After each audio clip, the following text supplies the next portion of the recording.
Hello friends, कैसे हो आप लोग? आशा करता हूँ आप लोग सभी अच्छे होंगे, स्वस्थ होंगे, मस्त होंगे। तो रोज़ की तरह ला है काफ़ी रियल और काफ़ी इंटरेस्टिंग हॉरर स्टोरी जो काफ़ी सच्ची है।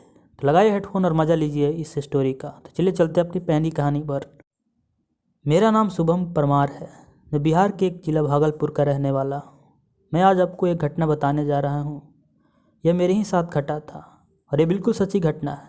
तो बात उस समय की है जब मैं अपनी कक्षा 6 में पढ़ता था और मुझे याद है कि वो गर्मियों के दिन थे और इन दिनों मेरी गर्मियों की छुट्टियां चल रही थी। तो मैं अपने छुट्टियों से शहर पटना के एक रूम में अकेला और अपने दोस्तों के बिना खोया और मायूस रहने लगा। तो मुझे काफ़ी बोरिंग महसूस हो रहा था और मुझे अकेला रहकर काफ़ी चिड़चिड़ा भी पन महसूस होने लगा। तो मैंने अपने माँ से बोला कि मुझे ऐसे घर में बैठना अच्छा नहीं लग रहा माँ, मैं गांव जाना चाहता हूँ अपने दादा और दादी जी के पास। तो उन्होंने पापा से कहकर मुझे गांव भिजवा दिया। तो पापा मुझे गांव छोड़कर वापस पटना चले गए।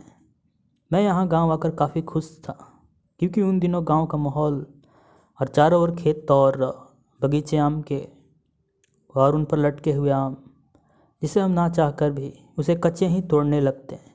तो एक दिन जब मेरी दादी और दादाजी दोपहर में सो रहे थे, चाचा उस दिन किसी काम से बाहर गए थे। उस दिन अपने चाचा के बेटे सोनू के साथ ऐसे माहौल को देखकर बाहर निकल गया। तो दोपहर के 1 बज रहे थे और आम तोड़ने चले गए तो दोपहर में कोई नहीं था। चारों ओर सन्नाटा और ऊपर से लू काफ़ी तेज़ बह रही थी। तो मैं आपको बता दूं कि गर्मी में जो गर्म हवाएं चलती है उसे हम लोग लू कहते हैं। खैर, मैं अपने गांव से बहुत दूर निकलकर एक बगीचे में पहुंच गया। तो जब मैं उस बगीचे में पहुंचा और वहां के पेड़ों पर आम देखा तो मैं वहीं खुशी से नाचने लगा। मेरा मतलब वहां पेड़ों पर इतना आम लदे थे कि मैं बता नहीं सकता। लेकिन वह एक अजीब बात वहाँ ये थी कि उस बगीचे में चारों ओर बहुत से जले हुए बांस के डंडे और बहुत सी लकड़ियाँ ऐसी जली हुई फैली थी। चारों ओर बगीचे में राख थे। मैं समझ नहीं पाया कि बगीचे में ऐसा तो कुछ दिखाई नहीं देता, लेकिन खैर मुझे इससे क्या लेना, और हम दोनों आम तोड़ने में लग गए। लेकिन मैं यह नहीं जानता था कि यह मेरी सबसे बड़ी मूर्खता या सबसे बड़ी दुविधा उत्पन्न करने वाली एक समस्या बनने वाली थी, क्योंकि वह एक शमशान घाट था जहाँ लाशों को जलाया जाता था और वहाँ ऐसे कोई भूल कर भी नहीं जाता। खैर, हमने आम तोड़ने लगे और लगभग 2 घंटे बाद घर वापस आ गए। तभी मेरी दादी बोली कि कहाँ गए थे तुम दोनों? तो हमने बोल दिया कि दादी, हम यहीं पास के अपने बगीचे में आम तोड़ने गए थे। तो दादी इस बात को सुनकर हमें काफ़ी डांट लगाई और बोली, ऐसे बिना बताए और इस वक्त दोपहर को अकेले कोई आम तोड़ने भी जाता है क्या? दोपहर में कोई बुरी शक्ति घूमती रहती है, आइंदा से कभी मत जाना। लेकिन हमने उनकी बातों को सुनकर टाल दिया। लेकिन मुझे नहीं पता था कि उस शमशान में जाने और जली हुई वो लकड़ी को छूने का मुझे क्या खामियाजा भुगतना पड़ेगा। तो खैर, रात हुई। अभी तक तो मुझे कुछ ऐसा अलग अनुभव नहीं हुआ था।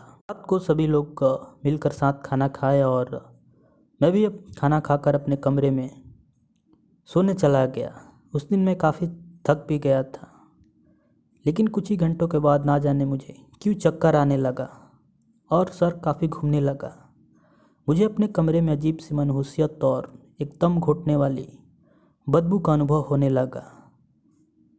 फिर भी मैं किसी तरह सोने की कोशिश करने लगा, लेकिन मुझे नींद नहीं आ रही थी और ऐसे ही रात बीतती गई। लेकिन हद तो तब हो गई जब अपने ही बगल में मैंने एक अचानक जली हुई औरत को देखा। उसका चेहरा एक भयानक था। मैं उसकी चेहरा देखकर चीख उठा और उस गुप्त अंधेरे में मैंने उसका चेहरा साफ साफ देख लिया था। वह शायद उस अंधेरे में मुझे देखकर उस समय मुस्कुरा रही थी। उसका चेहरा भयानक था, जिसका नाक नहीं था, दांत निकले हुए, बाल उजड़े हुए थे और आंखों के स्थान पर 2 काले गड्ढे थे।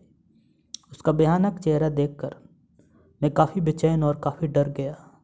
तभी मुझे उस गर्मी में भी ना जाने क्यों अचानक से ठंड महसूस होने लगा और ना जाने मैं उसी समय अपने आप रोने लगा। मेरी आवाज़ सुनकर चाचा जी और मेरी दादी और दादाजी मेरे पास आए। इसके बाद मैं उसी समय बेहोश हो गया। तो दादी बताती है कि मैं कुछ ही देर बाद जैसे ही होश में आया, मैं किसी औरत की तरह कुछ बड़बड़ा रहा था और अपने हाथों से अपने ही बालों को नोचता। यह सब देखकर मेरे परिवार वाले काफ़ी उस रात डर गए।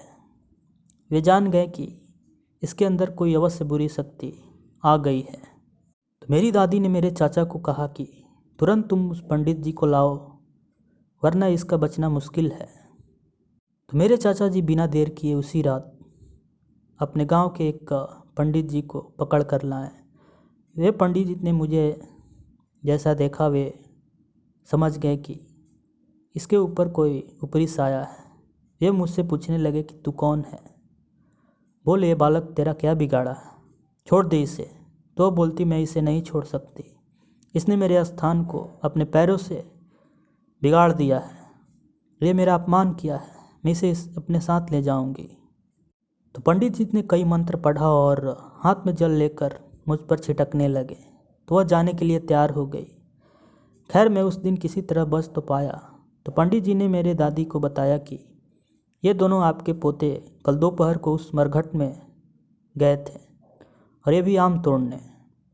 तो उसी समय शमशान में ये चुड़ैल इसके पीछे पीछे आपके घर आ पहुंची।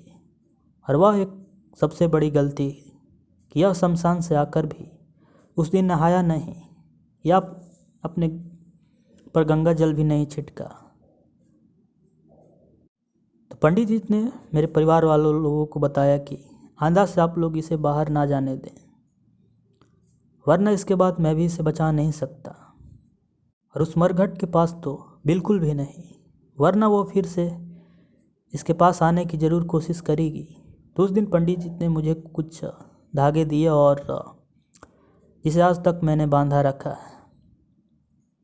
उस दिन के बाद मैं इतना डर गया कि कुछ दिनों के लिए मैं अपने घर से बाहर भी नहीं निकल पाया और अकेले दोपहर को तो अपने घर से बाहर भी नहीं जाता था।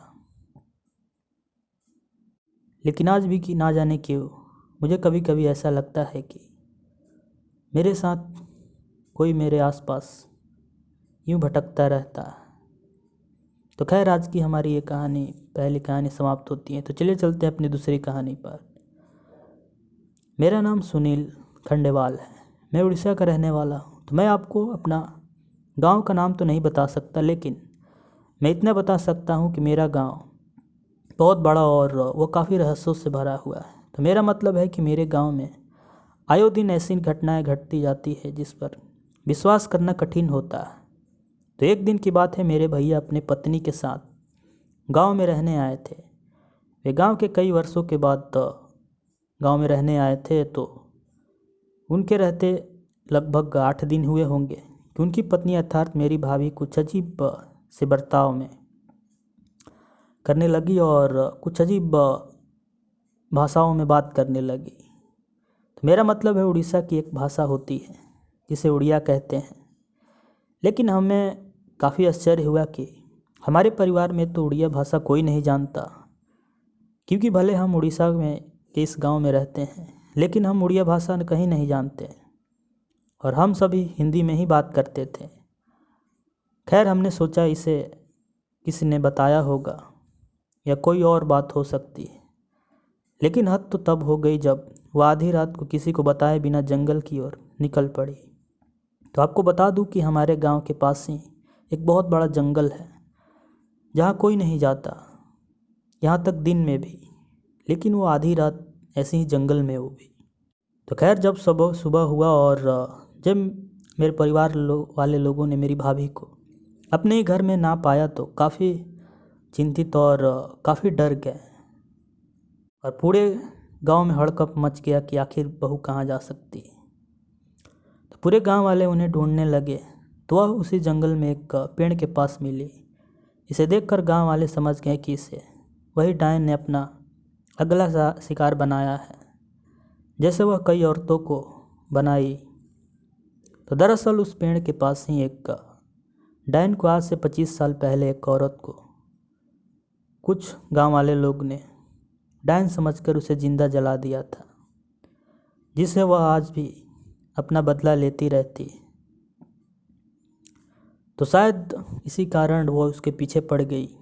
लेकिन जब हमने पूछा कि इसे तो उसे कुछ नहीं पहुंचाया और फिर इसके पीछे क्यों पड़ी है वो, तो गांव वालों ने बताया कि यही तो एक रहस्य है कि आखिर वह किसी भी औरत को अपना बदला लेने के लिए ऐसे मौत क्यों मारती है, जिसका आज भी पता नहीं है किसी को। तो जब मैंने उस पेड़ को गौर से देखा तो वह एक सूखा हुआ पेड़ था और भयानक दिख रहा था। वहाँ पर एक अलग ही मनहूस और काफ़ी आश्चर्यचकित